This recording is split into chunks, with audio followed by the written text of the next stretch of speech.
So let's get started. We have so much to talk about. I can't wait.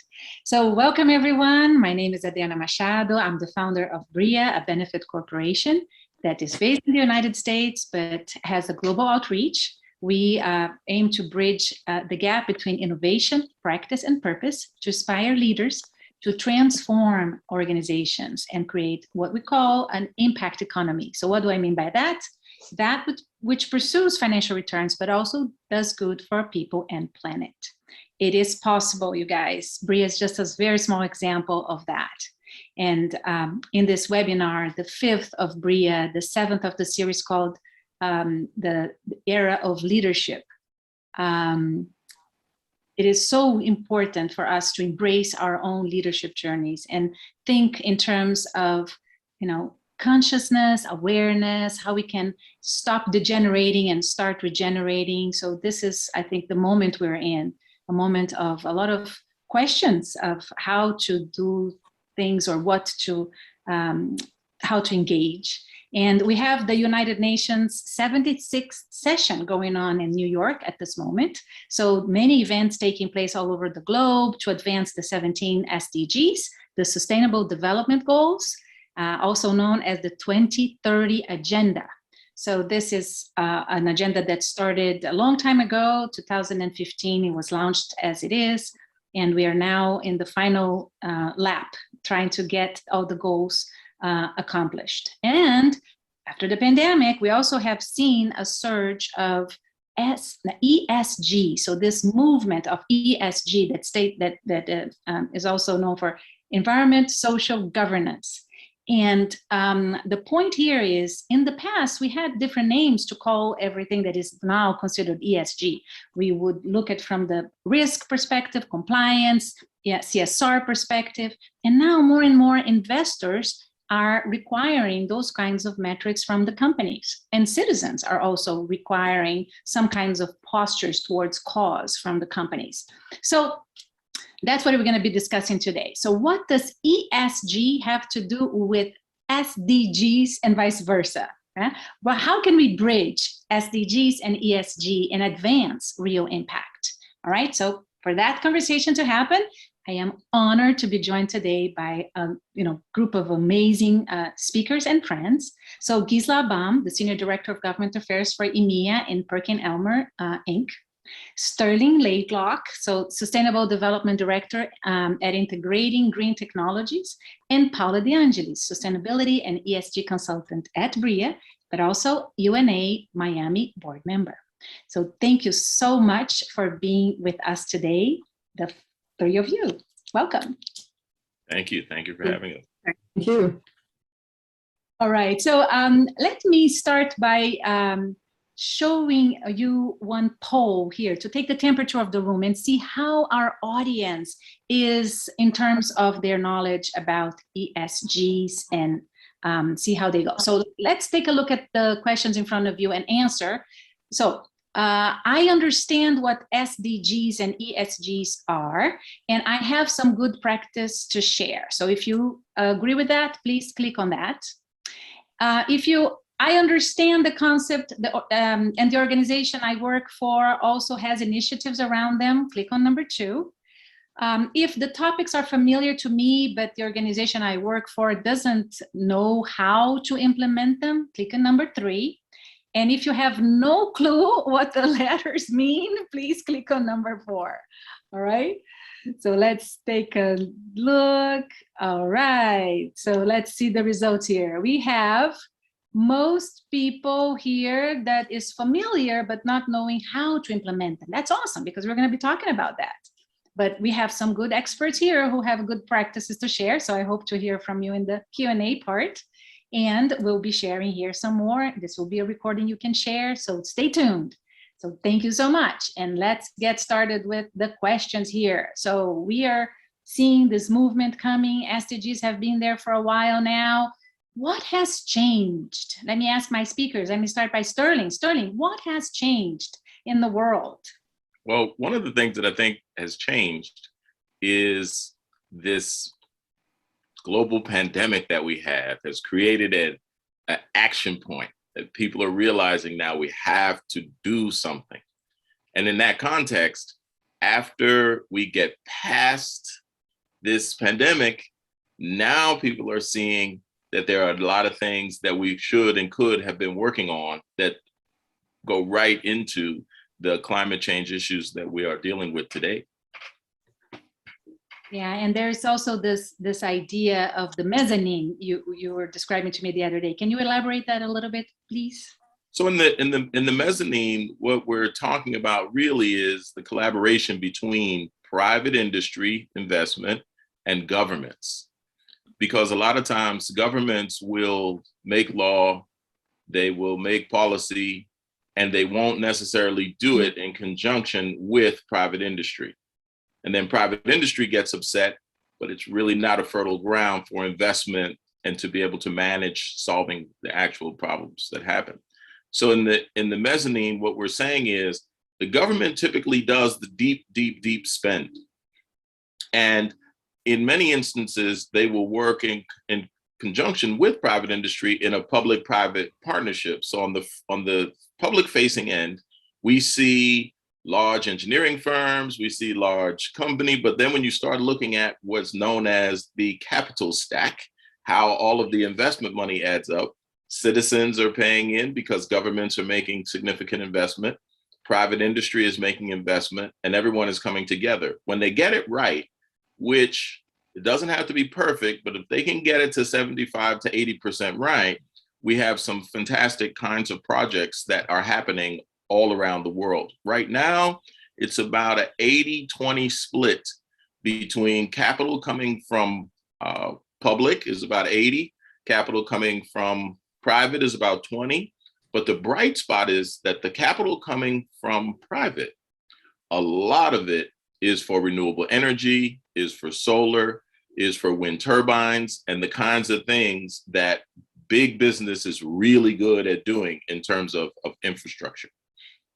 Wonderful. And this has been growing, I think. You've been a consultant for a while now, so you have seen this movement. Forever, yeah. And this is actually where we're now at the point where everyone realizes no one can do it alone. There's no more room for the government versus the big business.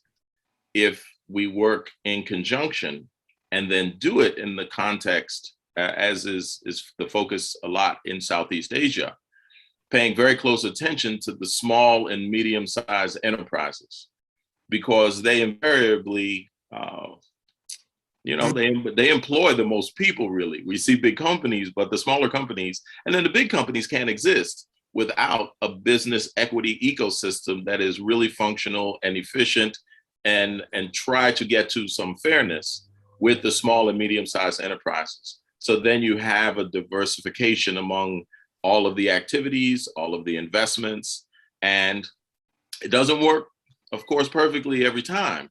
But if we continue to work at it, the 15th time is better than the first time. So we'll continue to evolve and get better and better at it. And like you just described, it is an ecosystem. So you have to, at Briyah, we talk about systems thinking a lot. And so you have to be able to see that this is a system formed by many other subsystems, and there are interconnections, and there are ways to leverage the good patterns, but also to get rid of the bad patterns. So understanding how to navigate systems is a good thing these days, right? And not to throw away things that we think don't work, because sometimes we may have been making an effort in an area either too early or it needed to be complemented with something else. But sometimes we'll work on something and say, oh, we can't do that, it won't work. But really, as you go down the journey and then you discover something else, you say, aha, wait a minute, this can go with that other thing that didn't work before. And then that's where the magic happens. So we don't throw things away, we inventory them and keep them on the side because they will have a role later. That's so nice. And I think, Paola, from your perspective also, you're seeing this interconnectedness and leveraging things that maybe weren't so used or didn't work in the past, like Sterling has described, right? So, sure, and I love what Sterling says. I mean, he brought up investments, and he brought up about perhaps things are a little bit different nowadays. And one thing that seems to be out there is the increased use of sustainability-linked bonds. So when you're thinking about companies, whether here in the US or whether in Latin America or Europe, you're seeing companies creating these instruments so that investors are really looking closely at what are the key performance indicators. So it's not just about saying, oh, I'm going to go do this, I'm going to go reduce carbon emissions. So by when and how much? And then if you don't meet that goal, the company, the issuer, is going to have to pay more interest. And so there is a little bit of space for greenwashing. So that's something that investors really are looking into. And a couple of examples, in case you're wondering what a sustainability linked bond looks like. I'm not a financial person, but it's something that's really popping up, where you see Walmart just issued a $2 billion, B as in boy, $2 billion bond just a few weeks ago. And most of that will be targeted towards reducing carbon emissions, efficient buildings, and so forth.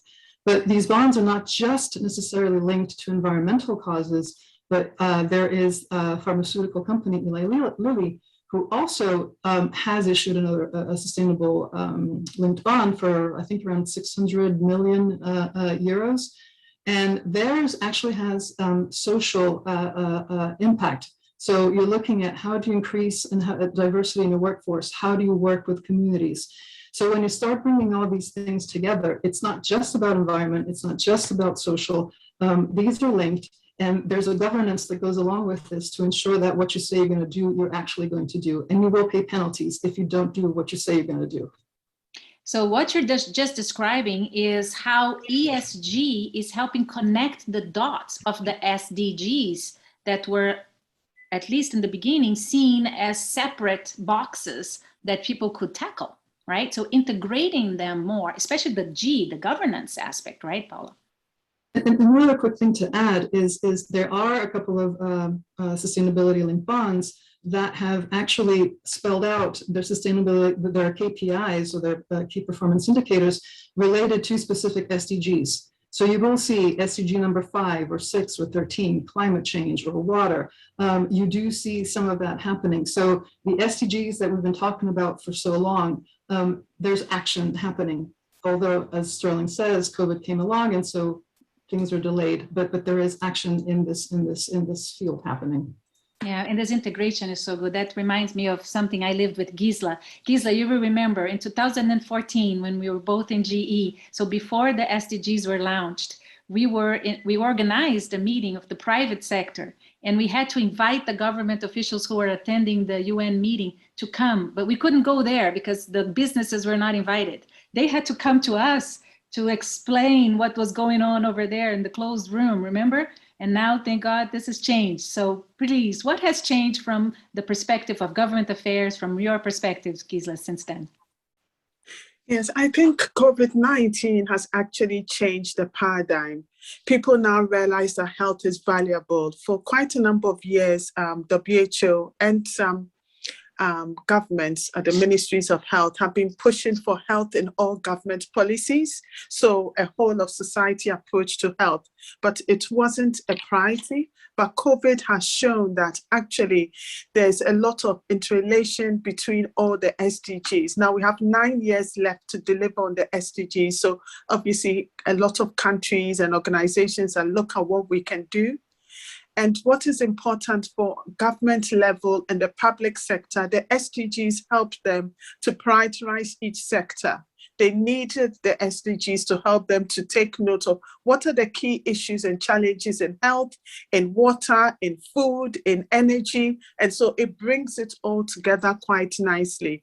But why we know that it's important to have an integrated approach is that, for example, when COVID-19 struck, some of us who are in business already knew that it would affect the economy, to affect housing, it could affect jobs. But unfortunately, the response was started from a health perspective. So everything was about health, was along the line that, you know, the other sectors were involved in terms of what can you do to start moving things forward and business continuity. So that is something that we've learned from a pandemic, that wherever it starts, you need to look at every aspect of the economy, because that's the glue that holds each country together. And so a systemic approach is what is definitely needed. And I think bringing ESG, which is, I would say, the focus for a lot of organizations. It helps them to actually focus on how they can help countries work on their SDGs. So I think the two coming together work quite nicely. And I think that's the approach that we need to continue for the next 9 years, ensure that we deliver. Right. And I know you're passionate about health. And that reminds me of a good example that I came to learn more about. It's the Data Institute in Brazil. So let me show you a slide here so the audience can, if they are visual as I am, I can explain this a little bit better. So in data, so if you can have the slide for the Data Institute, please, Isa, the one with the SDGs. Thank you so much.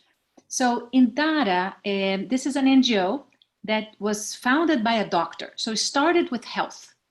So health was the goal and helping the most vulnerable in the city of Rio de Janeiro. But this doctor, because of her trajectory, her leadership journey, she understood that there were social conditions to health. So if she only treated health, she would not be as impactful as if she looked at the full circle. So the methodology they developed at Data, so they had another name before, and now they're called Data. This methodology was studied by Georgetown University, and they've identified the need to work with the family of the person that needs the healthcare treatment on other aspects as well to improve their conditions of living.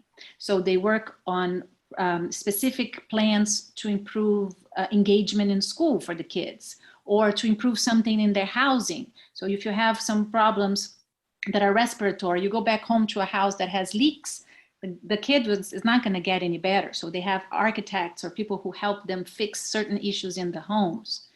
They also try to help them find some job or develop some skills so they can earn a living. And also that it strengthens the family as a whole.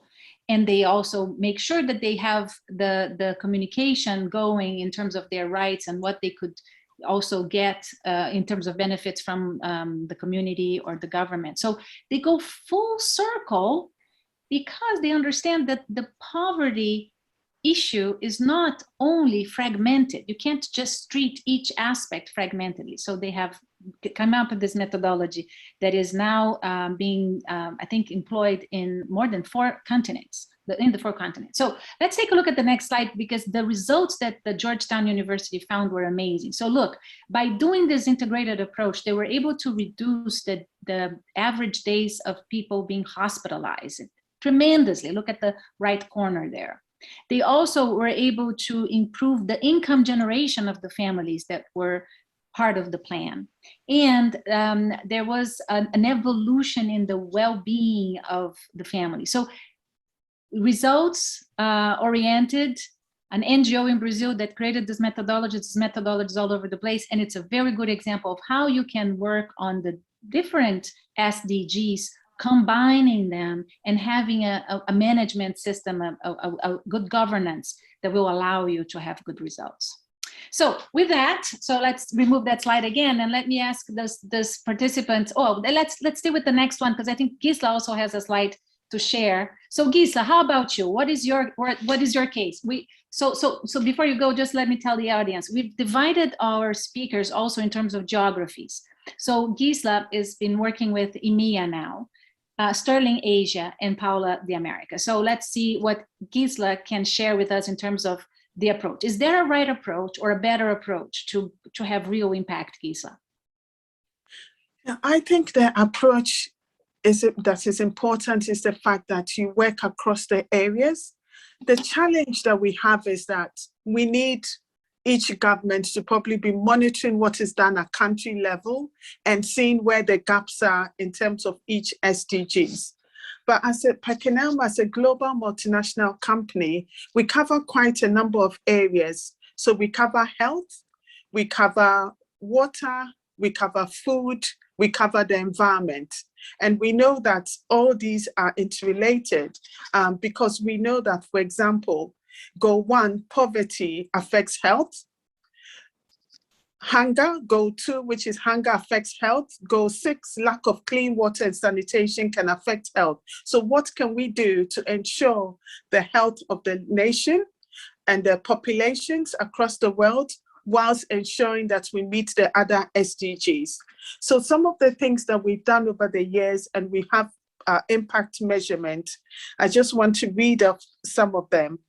So 220 million tons of wheat are analyzed for quality each year by PerkinElmer.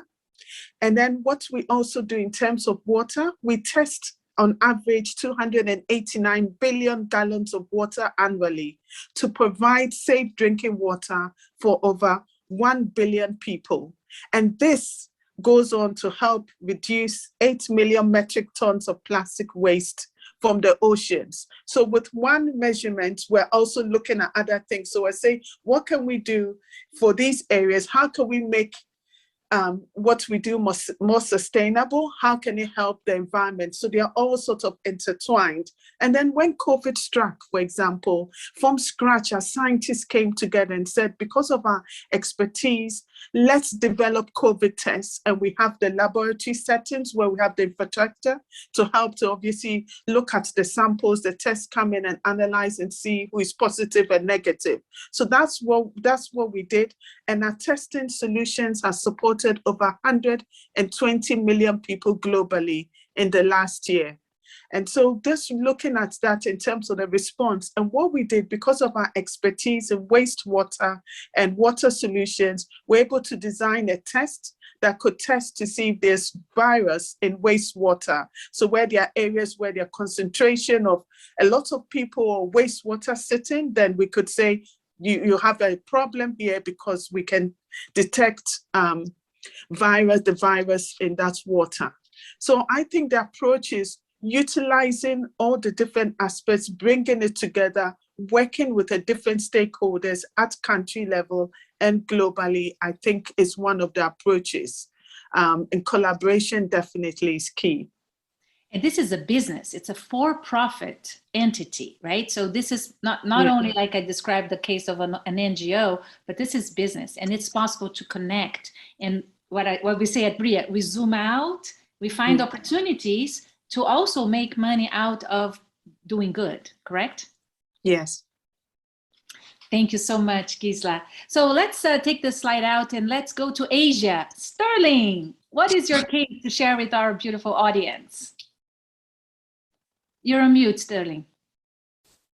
In just a second now, it's good. Yay. I was thinking about many cases because there are a lot of things going on that we don't necessarily see in the West or even in Europe. So I thought about this in terms of, the palm oil problem in Malaysia and the wastewater from the palm oil and the burning of the fields and these kinds of things. But of course, there's much more to Malaysia than this. One very interesting project in a very small state in the Northeast, my memory is failing me in the name of the state. However, it's, I think, the smallest. So when the government came and when private industry came, all the people there who are agrarian farmers, they said, no, we don't want you to come to do anything. Just leave us alone. Everything is fine. But as they began to talk, what they came up with was doing a solar project. And of course, the pushback was because the land there is limited because their state is small.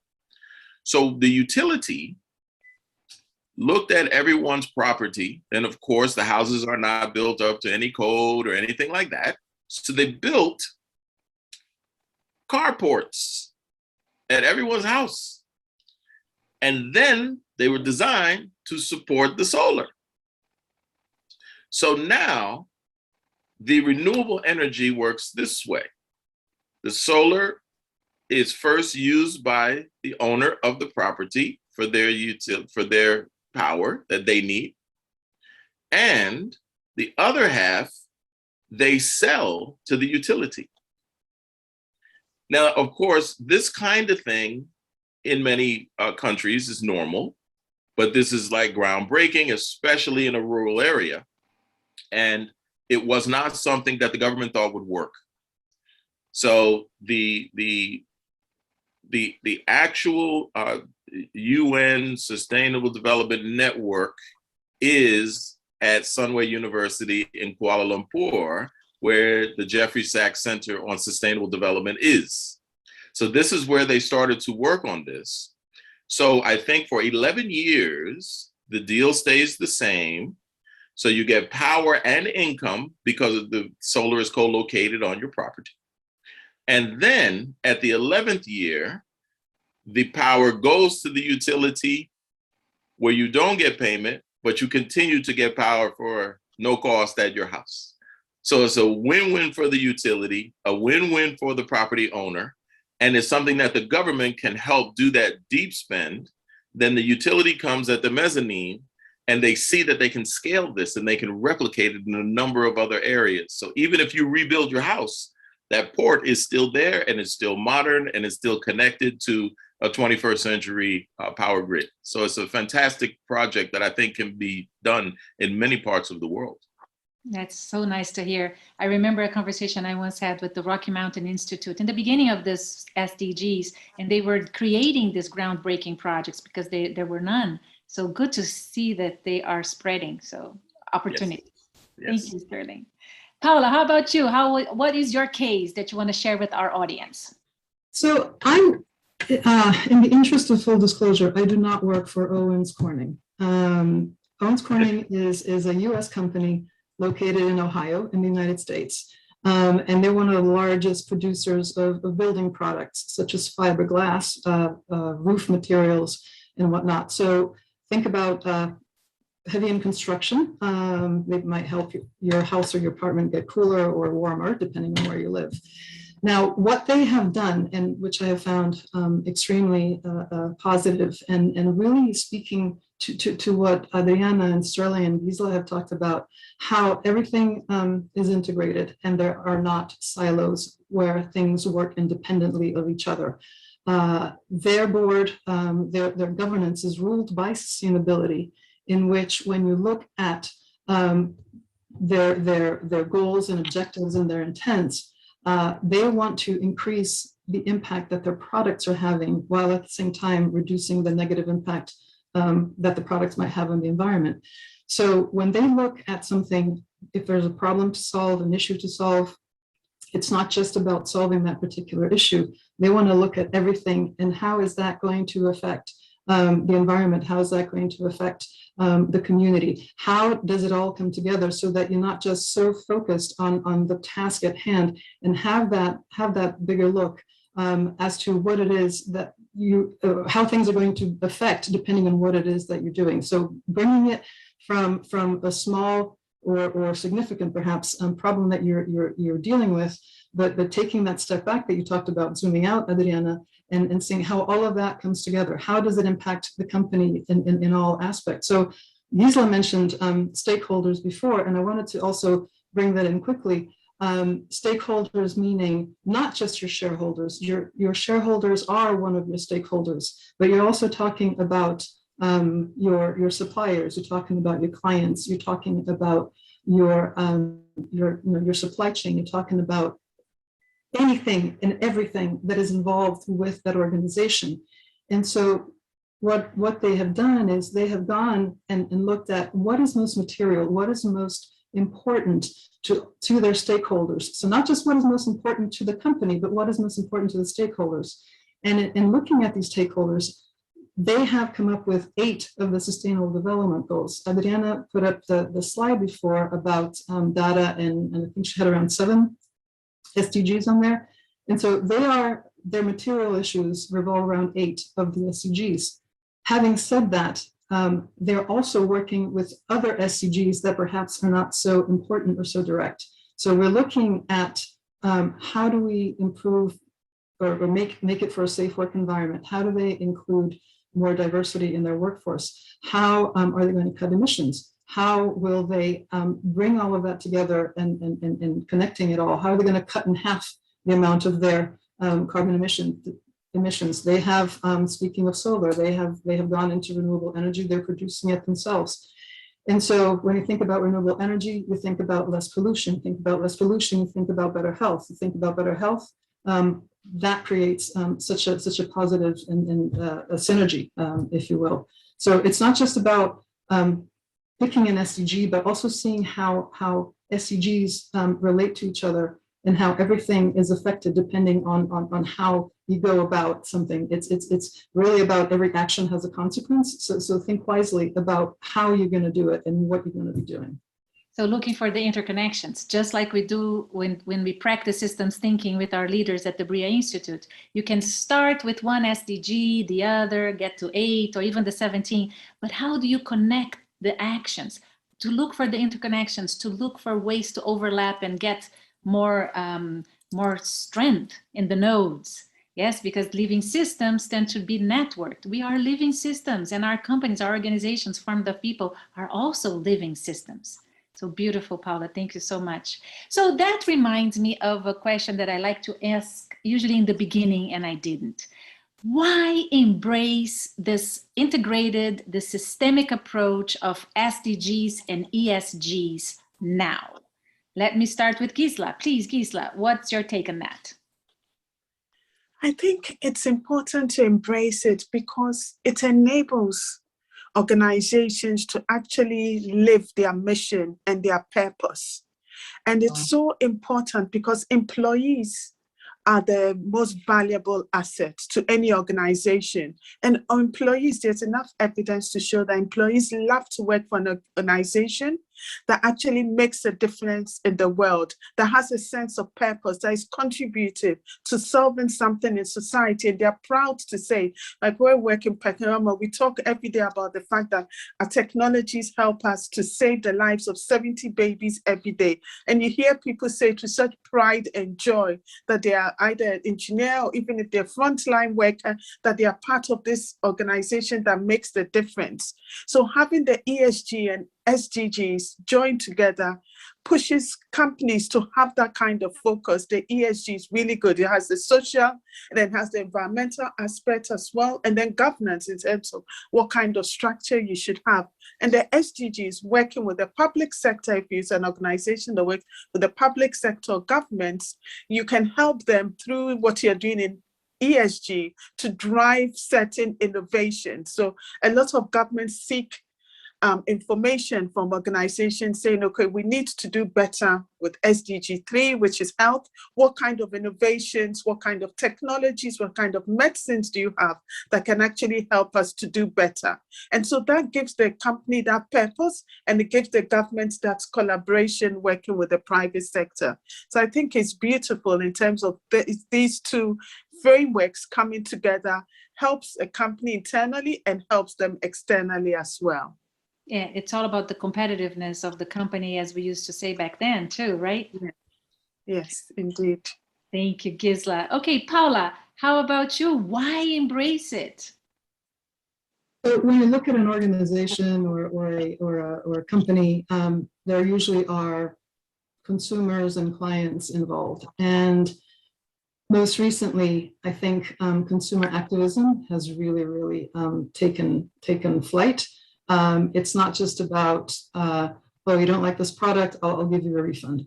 It's not about that. There's growing sentiment that much of the population, I think Edelman put out one of those surveys where it says that approximately 86% of the people surveyed believe that CEOs, it is their responsibility to look after social issues. And so that's a sentiment that's changing, and that's something that whether you're whatever spectrum of in politics you are, it's not about politics. I apologize, there's fire engines going in the background. But regardless of the political spectrum, there are social movements happening. Of course, social media has helped a lot with that, but there is a movement about regarding boycotting products, boycotting services. Everything is scrutinized. What is your public image? Do you want to continue buying from that company? And it's also not just about the younger generation, but also even Generation X and older. It's not just about the younger citizens that are concerned, but there is a general concern in looking at companies and what are you doing? Like, how are you going to fix this? What is it that why you should stop? Why should I continue buying from you if I have other choices? And so that brings in the competitiveness, that brings in the right thing to do, that brings in all of the ESG and SDGs that we've talked about. And with digital transformation, everybody's talking about that too. There is more awareness or transparency of our actions, and it's easier for citizens to also issue their opinion. And we had a very nice conversation with Adriana Aron here about the rise of the citizen stakeholder. And he wrote a very good book about digital lobbying that I recommend our audience to check it out. So thank you so much, Paola. And last but not least, Sterling, why embrace it? Please share with us. Well, I spent a fair amount of time on Wall Street and in investment banking. And first and foremost, ESG and being able to monitor and measure and calculate and see where people stand gives that governance to the point where you get access to institutional capital. So when you get the access to the institutional capital, now you're talking about pension funds, endowments at universities, and other places where in their investment framework, they cannot invest in certain things unless there are measurement indicators that are directly related to all the activities inside whatever the investment is going to be. So you think about Goldman Sachs and BlackRock. You know, BlackRock, they only have like $8 trillion. So interestingly, this is the way the world is going.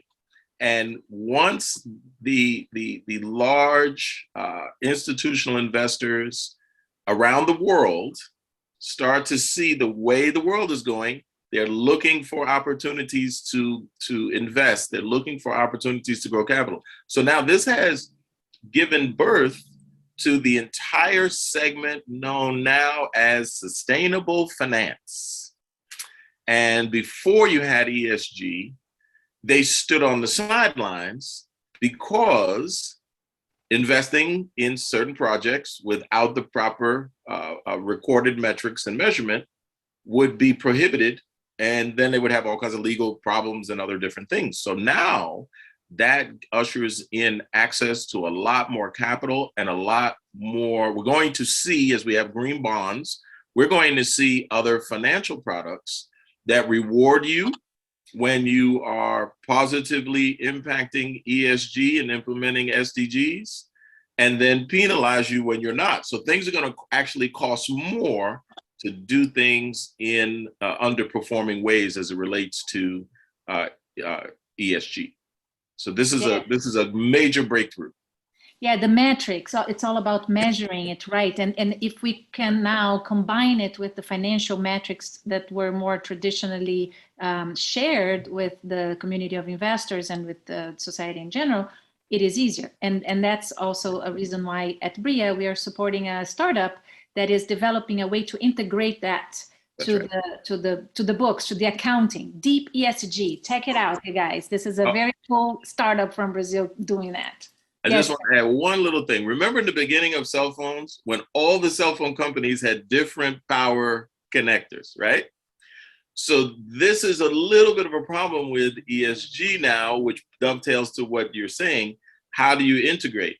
Because you have a different take on it from the various organizations that create the framework to measure ESG. So now it's started to consolidate more. And then we're going to wind up with a universal platform of how you measure ESG. And then it's going to cause risk to go down, investment to go up, and a lot more access to things that we ordinarily would not have been able to do.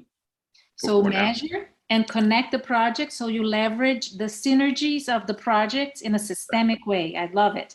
Okay, we have questions from the audience, but so I will read one, and then please, everybody, if you want to ask a question, feel free to do so. I will read the one we already got, and I feel free, each of the speakers, to say something about it. So how can we use SDGs to guide companies' ESG strategies? We talked about that a little bit, but here is the rest of the question. Are there any efficient ways to measure the initiative? So I talked about the deep ESG.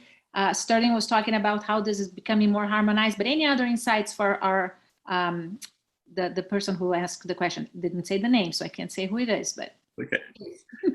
I think one of the things that companies can do is, instead of looking at SDG and ESG is this big, job to do because it has a lot of considerations because it's for the entire world.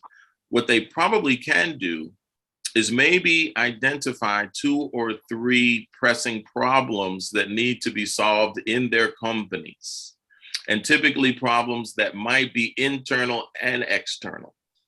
And then look at the SDGs and see which SDGs might apply in solving those problems, and then go to all of the tasks associated with it and pick the ones that fit and start to work towards solution.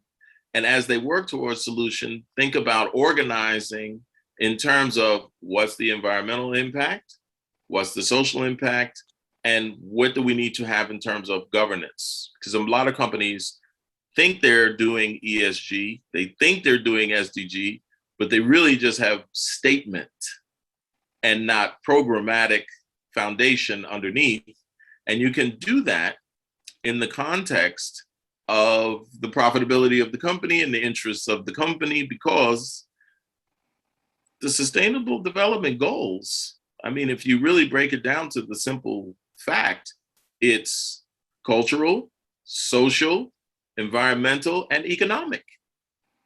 And it's really a way of doing more of a holistic approach to economics as opposed to boom and bust, boom and bust. We have to be more sustainable and more circular in our approach. And as they work on it, they'll realize, don't come up with a solution looking for a problem to solve, come up with the problems and then solve those problems and do it in the framework of SDG and ESG. And then I think they'll be on the right track. In a systemic framework. I love it. And another tip that some of the people who are not so familiar with the SDGs may not know, we have 17 SDGs, but we have 169 targets underneath each ESG. There are specific things that you can look for inspiration there to get started, right? That's right. Okay, Paola, Gisela, want to comment on that? Sure. Go ahead, Gisela. No, you go, it's fine. No, I was going to say, when you think about SDGs, they are referred to also as the to-do list of the world. And so when you bring that down to your company level, and when you look at your purpose, why does the company exist? It doesn't mean that you have to tackle all of the 17. Sure, would it be nice? Absolutely, but it's not something, don't worry about having a specific number, having too few or too many. The main thing is for you to sit down and really figure out what is important, not just for the company, but to all of the stakeholders. So keeping that in mind as far as who is going to be affected by your decisions and your actions. Thank you. Gisela? Paola said it all, really, so I won't add any more, it's fine. All right. So we have more questions coming. Let me ask you another one. Collaboration. How about collaboration? Does it help? How to make it happen? I think, Gisela, you touched about collaboration. You touched on collaboration before. So would you like to elaborate a little bit more about that? Yes, I think collaboration is so key because no one company or organization has all the solutions for a particular area.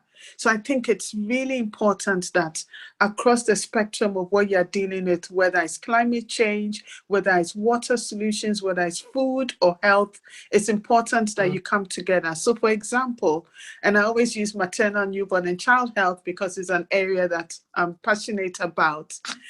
It's important to know to achieve the SDGs for that because you want to save the lives of mothers and babies, to be able to identify the at-risk pregnancies and then ensure that you are able to tackle it quite quickly. So to ensure that happens, it's important that everyone who is involved, the stakeholders, so whether it's hospital staff, whether it's the technology companies that do the diagnostics or the pharmaceutical company that does the medicines, all these companies need to then come together and say, how can we solve the issue of maternal newborn child health in a given country or globally?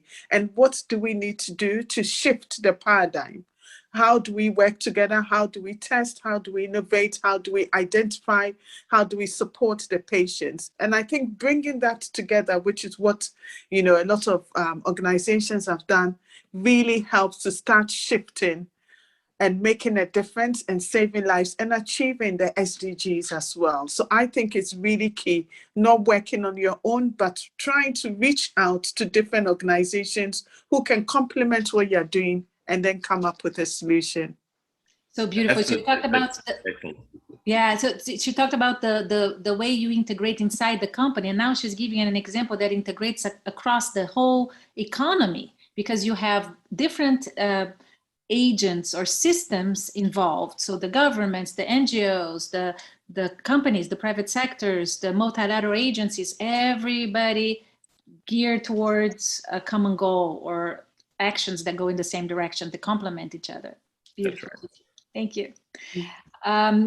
Sterling, sorry, I cut you off. So can you? No, I was saying that her commentary was excellent, and it's actually at the core of what we do at Integrating Green Technologies, because we get organizations to think in terms of designing a program as opposed to formulating a program, and outside folks participate.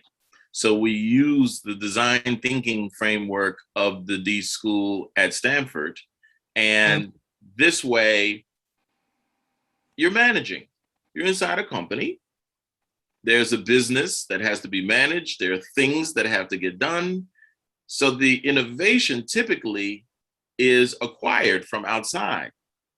So when you get everyone in the framework of designing, and then you can take innovation and turn it into a process, what we do is basically coach people to make their own plan.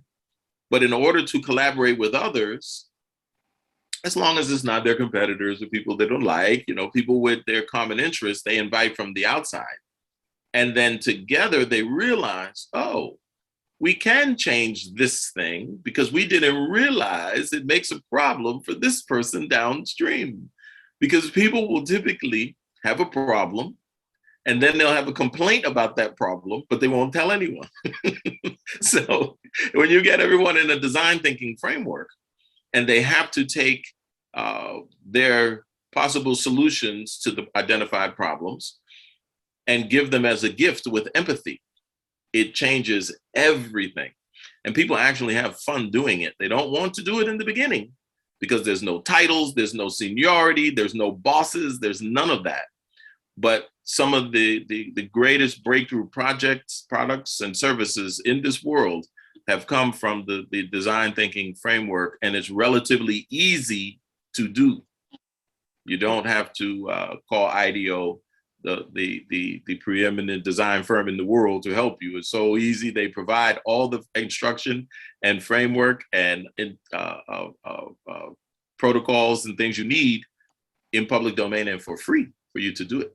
Right. So this is a very good tip, a very good practice to share. And at Briyah, we love to share good practices. So design thinking, look into that. And let's see, I love the fact that it's design. If we remember that we are creators, we will challenge the existing designs and come up with more regenerative designs. Why not? So everyone has a fantastic idea. Apply this best practice, but let's, challenge what's not working and bring new design to life. I love it. Thank you, Sterling. Paola, how about you? What's your take about collaboration? I'll just say that there's an increased also movement where there's something called pre-competitive collaboration. So when you look at a company like Adidas and coming together with with a competitor here in the United States called Allbirds, they decided to come together because they wanted to do something about reducing carbon emissions. So this has nothing to do with who has the better product or the better marketing, how good the shoe looks or how comfortable it is, but it's really coming together, collaborating towards a common goal. And when you talk about trying to fix what's broken and going beyond that, another great example, you can see, I think it's approximately 200 companies related to, or they're involved in the fashion industry, have decided to come together. So imagine bringing Prada from Italy or Ferragamo or Ralph Lauren, all these big names, and saying, you know what, we compete, You might think that I have a better product than you do, but there is one thing that we can work on together, and that is how do we reduce pollution? Because the fashion industry is one of the largest polluters in the world. So here they are, they've come together with one common goal, regardless of the fact that they compete for clients, but together they know that they can create a much larger impact for the planet, for individuals, and it can really be a beautiful thing. And also Sterling mentioned palm oil. There was a palm oil initiative also bringing the food industry together. How do we not cut down these trees? How do we make this whole process sustainable so that we don't destroy a whole ecosystem? So again, there's another example of collaboration. So I think that there are various examples in that this works. And it can really sort of bring the game to a larger level when you think about all of the sustainable development goals, and you have that. We don't want to leave anybody behind. We don't want to destroy the planet. Let's do this together because it can work. And like you said before, there's not going to be any egos and who's recording to who. It's let's do this, and how do we get this done? And that starts with a conversation. Let's have this conversation. I love what Maturana says, that we evolve by exchanging our points of views and building, creating, designing these new narratives together. We have one more question here from the audience. Aline asked, over recent decades, the role of business has shifted from a focus on purely maximizing shareholder value to taking into account all stakeholders and sustainability of a company's operation.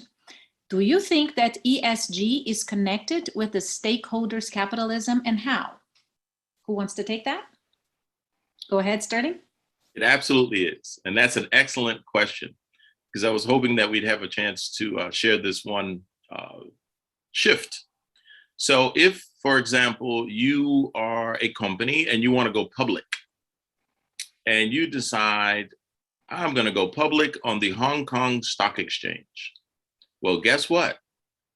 One had better have all of their ESG, all of their sustainability, all of their framework and their platform completely organized, transparent, measurable, and verifiable, or you cannot list on the Hong Kong Stock Exchange.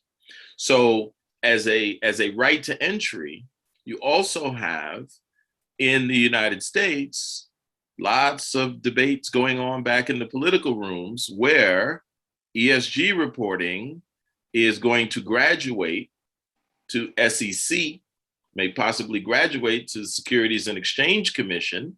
So you have to file it just like the annual report and the 10K and the 10Q and who sold stock and all these things, because that transparency is going to cause people to do what are the right things to do for their company and for the world. Because the reality is, if you don't have environmental, you don't have clean water, you don't have clean land, you can't develop anything, you can't put a company there, you can't do much of anything. So it is really a mutually beneficial framework that we are ushering into.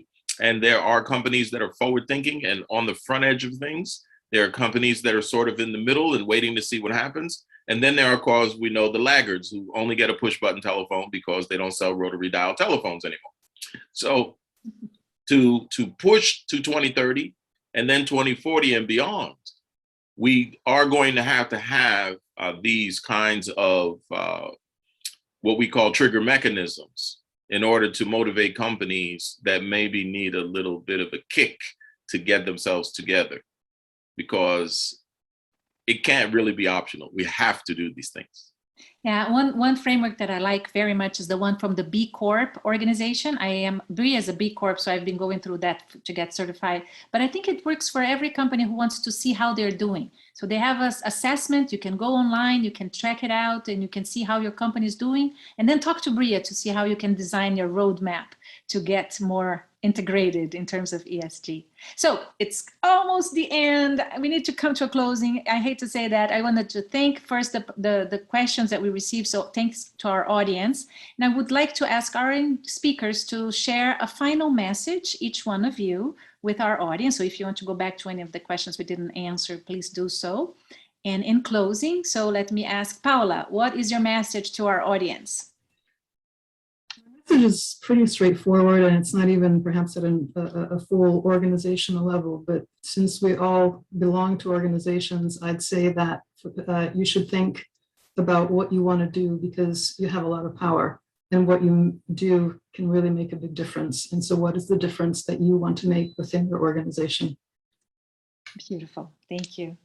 Sterling, how about you? What's your message to our audience?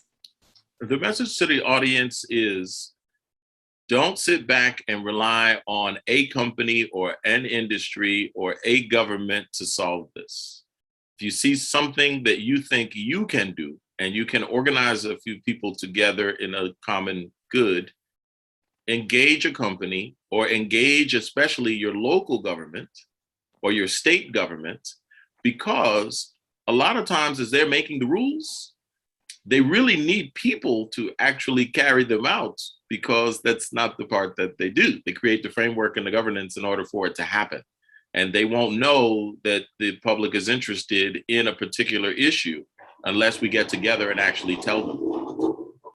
Perfect. Thank you so much, Sterling. Gisela, your final message to our audience, please.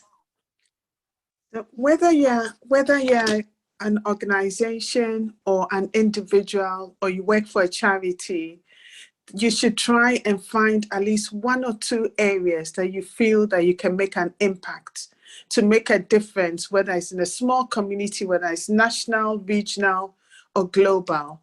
And then monitor that, use the SDGs, as we said, as your framework to make sure you're delivering on that. Then obviously you have the ESG as your overall framework from those angles. But in terms of the day-to-day impact, use the SDGs and the targets.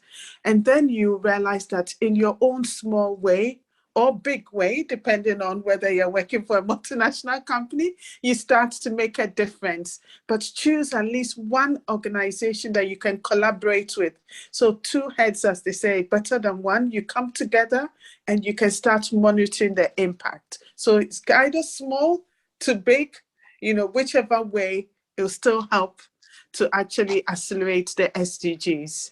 Yes, start creating your networks with collaboration that can be easy at first, and then you get more complex. As Free Job Capital was saying to us the other day, it is live organisms, live systems. They have this ability to create networks. Let's leverage this ability. Let's become more systems thinker. Let's, stretch our minds to think in terms of systems, to see systems. And if you don't know how to do that, come to Briyah. We have the program for you to learn how to stretch and become more of a systems thinker. And I'm honored to have both Gisela and Paola join me for the live sessions. We're starting another cohort soon, so check it out. Follow us, and we'll be sharing more content of systems thinkers and stretching you, provoking you to also become more regenerative in your actions and integrate them in a way that you're going to get more impact. So thank you very much, everybody, for watching us, for being with us today. Thank you so much, Paola, Gisela, Sterling. It's an honor and a pleasure to be with you today. Thank you. Thank you so much. Thank you. A pleasure.